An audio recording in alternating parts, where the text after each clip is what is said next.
कृष्णा कृष्णा कृष्णा हरे हरे, हरे राम राम राम हरे हरे, हरे कृष्णा कृष्णा कृष्णा हरे हरे, हरे राम राम राम हरे हरे। जगत गुरु श्रील प्रभुपाद की जय, अनंत कोटि वैष्णव भक्त वृंद की जय, मदन गोपाल की जय। मुझे आज्ञा दीजिए प्रभु कि मैं आपकी वाणी को पढ़ूं। श्रीमद् भगवत गीता अध्याय 2 गीता का सार, श्लोक नंबर है 48। कल हमारा 47 था। योगस्था कुरु कर्माणि संगम त्यक्त्वा धनंजय, सिद्धे असिद्धये समाभूत्वा समत्वं योगा उच्यते। योगस्था कुरु कर्माणि संगम त्यक्त्वा धनंजय, सिद्धि असिद्धये समाभूत्वा समत्वं योगा उच्यते। योगस्था कुरु कर्माणि संगम त्यक्त्वा धनंजय, सिद्धि असिद्धयो समाभूत्वा समत्वं योगा उच्यते। तात्पर्य श्रील प्रभुपाद के द्वारा श्रील प्रभुपाद की जय। हे अर्जुन, जय अथवा पराजय की समस्त आसक्ति त्याग कर समभाव से अपना कर्म करो। भगवान अर्जुन से कह रहे हैं कि हे अर्जुन, तुम जय और पराजय का त्याग कर, जो जय पराजय की आसक्ति है उसको त्याग कर समभाव से अपना कर्म करो। ऐसी समता योग कहलाती है। जो कार्य हम करते हैं उसमें जय पराजय और आसक्ति नहीं होती तो उसमें योग कहलाती है, समता योग कहलाती है। तात्पर्य श्रील प्रभुपाद के द्वारा श्रील प्रभुपाद की जय, गुरु महाराज की जय। अर्जुन कहते हैं कि वह योग में स्थित होकर कर्म करे। और योग है क्या? योग का अर्थ है सदैव चंचल रहने वाली इंद्रियों को वश में रखते हुए परम तत्व में मन को एकाग्र करना। और परम तत्व कौन है? भगवान ही परम तत्व है। तो यहाँ पे यही बताया जा रहा है कि अर्जुन कहते हैं, वो प्रश्न कर रहे हैं भगवान से कि योग में स्थित कर्म होकर कर्म और योग क्या है? योग का अर्थ है सदैव चंचल रहने वाली इंद्रियों, जो हमारी इंद्रियों में मन चंचल रहता है, तो उसको परम तत्वों को मन में एकाग्र करके अपने मन में परम तत्व को एकाग्र करना चाहिए। और परम तत्व कौन है? भगवान है। और चूंकि वे स्वयं अर्जुन को युद्ध करने के लिए कह रहे हैं, अतः अर्जुन को युद्ध के फल से कोई सरोकार नहीं है। जय या पराजय कृष्ण के लिए विचारणीय है। अर्जुन तो बस श्री कृष्ण के निर्देशानुसार कर्म करना है। कृष्ण के निर्देशन का पालन ही वास्तविक योग है। कृष्ण के निर्देशों का पालन करना ही वास्तविक योग है। ये नहीं कि योग जो आजकल करें बॉडी को फिट करने के लिए, ये तो अपनी भौतिक इंद्रियां हो गई। योग क्या है? अपनी जो चंचल इंद्रियां हैं वो मन में एकाग्र करके परम तत्व में एकाग्र करना। और परम तत्व कौन है? परमात्मा भगवान श्री कृष्ण। इसका अभ्यास कृष्ण भावनामृत नामक विधि द्वारा किया जाता है। एकमात्र कृष्ण भावनामृत के माध्यम से ही स्वामित्व भाव का परित्याग किया जाता है। इसके लिए उसे कृष्ण का दास या उनके दासों का दास बनना होता है। दासों का दास बनना ही सही है। कृष्ण भावनामृत में कर्म करने की यही एक विधि है जिसे योग में स्थित होकर कर्म किया जा सकता है। अर्जुन क्षत्रिय है, अतः वह वर्णाश्रम धर्म का अनुयायी है। विष्णु पुराण में कहा गया है कि वर्णाश्रम धर्म का एकमात्र उद्देश्य विष्णु को प्रसन्न करना है। सांसारिक नियम है कि लोग पहले अपनी तुष्टि करते हैं। सांसारिक नियम है कि लोग पहले अपनी तुष्टि करते हैं, किंतु यहाँ तो अपने को तुष्ट ना करके कृष्ण को तुष्ट करना है। धर्म का एकमात्र उद्देश्य क्या है? विष्णु को या कृष्ण को प्रसन्न करना। किंतु सांसारिक दृष्टि में लोग सबसे पहले अपने को तुष्ट करते हैं, किंतु यहाँ तो अपने को तुष्ट ना करके कृष्ण को तुष्ट करना। अतः कृष्ण को तुष्ट किए बिना कोई वर्णाश्रम धर्म का पालन नहीं कर सकता। तो चाहे वो वर्णाश्रम हो, वानप्रस्थ आश्रम हो, संन्यास आश्रम हो। यहाँ पर परोक्ष रूप से अर्जुन को कृष्ण द्वारा बताई गई विधि के अनुसार कर्म करने का आदेश दिया।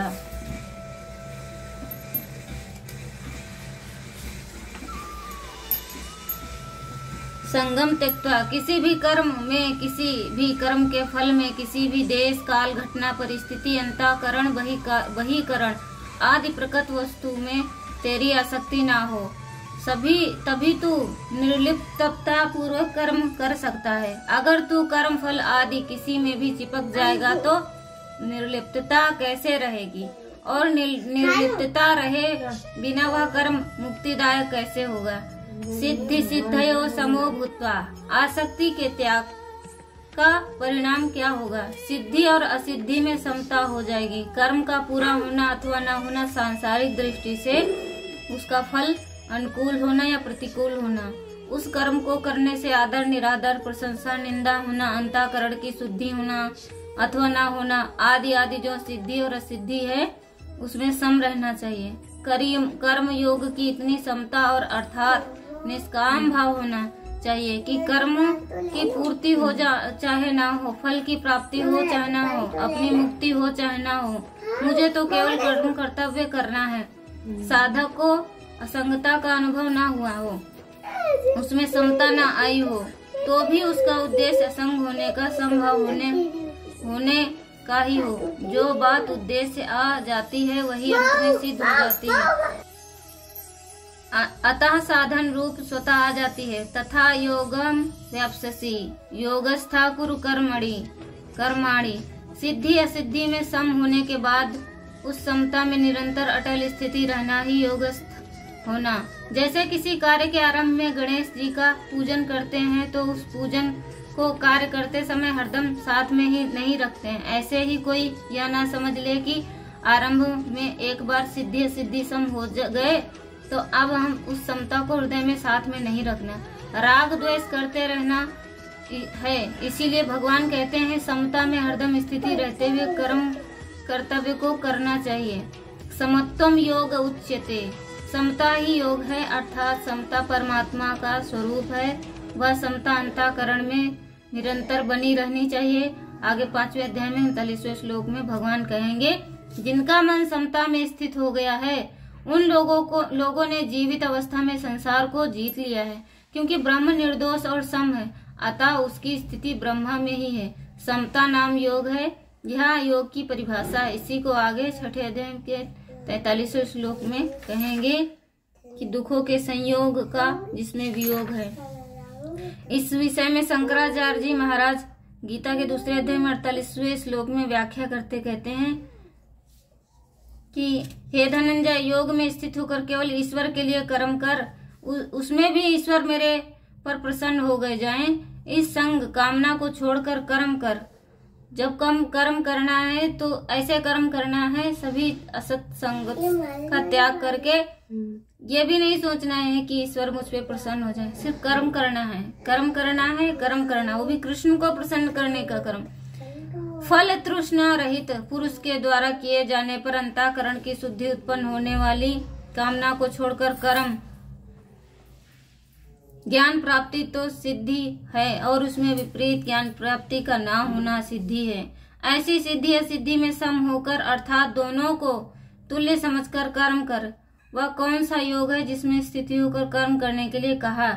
यही जो सिद्धि असिद्धि में सम होना, इसी को योग कहते हैं, उसका नाम योग है। ये दोनों परिभाषाएं वास्तव में एक ही हैं। जैसे दाद की बीमारी में खुजली का सुख होता है और जलन का दुख होता है, पर ये दोनों ही बीमारी होने से दुख रूप है।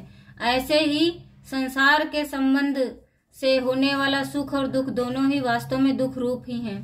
जो हम सोचते हैं खुजली करते हैं, पहले तो खुजला लेते हैं दाद को तो सोचते हैं सुख मिला है, बाद में जब जलन होती तो दुख, तो दोनों ही दुख के कारण है। खुजलाया तो दुख का कारण है, खुजला रहे हैं तो अच्छा लग रहा है, लेकिन बाद में जलन होगी वो भी तो दुख का कारण है। तो दोनों ही दुख का कारण है।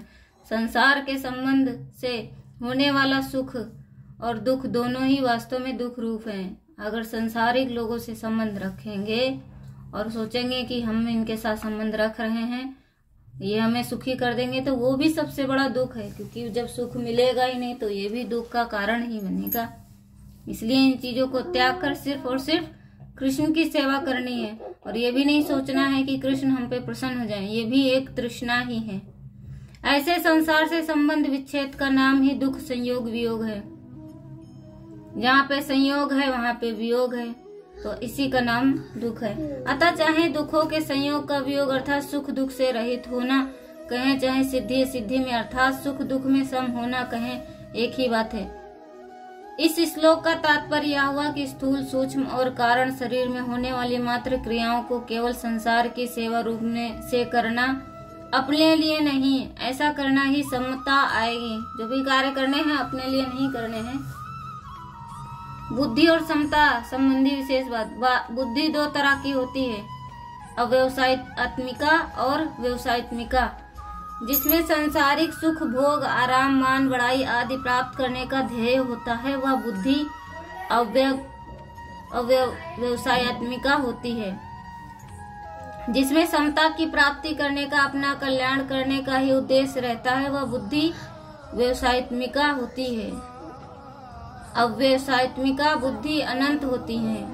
व्यवसायित्मिका बुद्धि अनंत नहीं होती है, पर आ लगा इसमें अव्यवसायित्मिका बुद्धि की अनंत होती है। बुद्धि अनंत होती है। इसमें कई बार क्या क्या सोच ले कुछ पता नहीं है। जिसकी बुद्धि अव्यवसायित्मिका होती है वह स्वयं अव्यवस्थित होता है। बुद्धयो व्यवसायिनाम तथा वह संसारी होता है। जिसकी बुद्धि व्यवसायित्मिका होती वह स्वयं व्यवसित होता है। व्यवसायितो ही तथा वह साधक है। समता भी दो तरह की होती है, साधन रूप समता और साध्य रूप समता। साधन रूप समता साधन अंतःकरण की होती है और साध्य रूप समता परमात्मा स्वरूप की होती है। सिद्धि असिद्धि अनुकूलता प्रतिकूलता आदि में सम रहना अर्थात अंतःकरण में राग द्वेष का न होना साधन रूप समता है, जिसका वर्णन गीता में अधिक हुआ है। इस साधन रूप समता से जिस स्वतः सिद्धि समता की प्राप्ति होती है वह साध्य रूप समता है, जिसका वर्णन इसी अध्याय के 53वें श्लोक में तथा योगम व्याप्स्यसि पदों से हुआ है। अब इन चारों भेदों को तो यूँ समझे कि एक संसारी होता है और एक साधक होता है, एक साधन होता है और एक साध्य होता है। भोग भोगना संग्रह करना यही जिसका उद्देश्य होता है वह संसारी होता है। जो भोग भोगना चाहता है और भोगों में लिप्त रहना चाहता है वो संसारी होता है। उसकी एक व्यवसायित्मिका बुद्धि नहीं होती। प्रत्युत कामना रूपी शाखाओं वाली अनंत बुद्धियां होती हैं। जो संसारी होता है उसकी व्यवसायित्मिका बुद्धि नहीं होती, वो अव्यवसायित्मिका बुद्धि उसकी होती है, क्योंकि उसके अंदर अनंत शाखाओं वाली बुद्धियां हैं, वो अनंत कामनाएं हैं। वो नए नए तरीके के कार्य करना चाहता है, नए नए तरीके को सुख भोगना चाहता है। सोचता है कि इसको छोड़ दें, इसमें सुख नहीं है, उसको पकड़ लें, या ये काम छोड़ दें, इसमें सुख नहीं है, इसमें कम पैसे हैं, उसको पकड़ लें, उसमें पैसे ज्यादा हैं, ये चीज खरीद के लाऊं, इसमें पैसे लग रहे हैं तो ये काम अच्छा होगा, इसमें मुझे बहुत सुख मिलेगा। तो ये संसारी है और इसकी बुद्धि क्या है? अव्यवसायित्मिका बुद्धि। तो उसकी बुद्धि अनंत शाखाओं वाली होती है। अनंत शाखाएं जैसे एक पेड़ की टहनियों में एक पेड़ की डाली में कितनी सारी टहनियां होती हैं, तो ऐसे ही संसारी व्यक्ति की बुद्धि होती है। मेरे को तो समता प्राप्ति ही करनी है, चाहे जो हो जाए, ऐसा निश्चय करने वाले की व्यवसायित्मिका बुद्धि होती है। ऐसा साधक जब व्यवहार क्षेत्र में आता है तब वह उसके सामने सिद्धि असिद्धि लाभ हानि अनुकूल प्रतिकूल परिस्थिति आदि आने पर वह उनमें सम रहता है। तो जो सोचता है मुझे साधन करना है, सिद्धि करनी है, ऐसे चाहे उसके साथ में लाभ हो या हानि हो, अनुकूल हो या प्रतिकूल आने पर वो सम ही रहता है, उस पर कोई प्रभाव नहीं पड़ता है। कि इसमें दूसरे अध्याय में ये कहते हैं असोच्चन असोच्चतम प्रज्ञावादांश भाषसे गतासूनस नानुशोचन्ति पंडिता। तो जो पंडित जन होते हैं वो ना तो किसी की मृत्यु पर शोक व्यक्त करते हैं, ना ही किसी के जन्म होने पर हर्ष उत्पन्न करते हैं। तो ऐसे लोग ही सम कहलाते हैं। इस साधन रूप समता से वह संसार से ऊंचा उठ जाता है। यह उत्तर्जिता संगो ये सम्य स्थितम मनः। साधन रूप समता से स्वतः सिद्धि समरूप परमात्मा की प्राप्ति हो जाती है। निर्दोषम ही सम ब्रह्मा तस्मात् ब्रह्माणि ते स्थितः। पतंजल योग दर्शन में चित्त वृत्ति निरोध रूप साधन योग कहलाता है। योगस्य निवृत्ति निरोधा। इस योग के परिणाम स्वरूप इस योग के परिणाम स्वरूप दृष्टा की स्वरूप में स्थिति हो जाती है। तदा दृष्टा स्वरूप स्थानम योगा उच्यते तम विद्या दुदधु सांख्यम योगम योग संगताम। तात्पर्य है कि गीता चित्तवृत्तियों से सर्वथा संबंध विच्छेद पूर्वक स्वतः सिद्धि सम स्वरूप से में स्वाभाविक स्थिति को योग कहलाती है। इस योग अर्थात समता में स्थित होने पर भी कभी इसमें वियोग अर्थात व्युत्थान नहीं होता, इसीलिए इसको नित्य योग भी कहते हैं। चित्तवृत्तियों का निरोध सहजावस्था होता है, निर्विकल्प बोध अवस्था नहीं है। प्रत्युत संपूर्ण अवस्थाओं से अतीत तथा उनका प्रकाशक एवं संपूर्ण योग साधनों का फल है। अवस्था तो निर्विकल्प और विकल्प दोनों होती है, पर इस बोध निर्विकल्प ही होता है। इस प्रकार गीता योग पतंजल योग दर्शन योग से बहुत विलक्षण है। पतंजल योग दर्शन योग का अधिकारी वह है जो मूढ़ और क्षिप्त वृत्ति वाला नहीं, प्रत्युत विक्षिप्त वृत्ति वाला है। परंतु भगवान की प्राप्ति चाहने वाले सब के सब मनुष्य गीता के योग अधिकारी हैं। इतना ही नहीं, जो मनुष्य भोग और संग्रह को महत्व न देकर इस योग को महत्व देता है, इसको प्राप्त करना चाहता है, वह योग जिज्ञासु भी वेदों के वर्णित सकाम कर्मों का अतिक्रमण करता है। जिज्ञासुरपि योगस्य शब्द ब्रह्माणि ब्रह्मति वर्तते। हरे कृष्णा। श्रीमद् भगवद गीता की जय। अनंत कोटि वैष्णव भक्त वृंद की जय। हमारा श्लोक समाप्त हुआ। अब आएगा अगला श्लोक दूसरे अध्याय का 49वां श्लोक। हरे कृष्णा कृष्णा कृष्णा हरे हरे, हरे राम राम राम हरे हरे।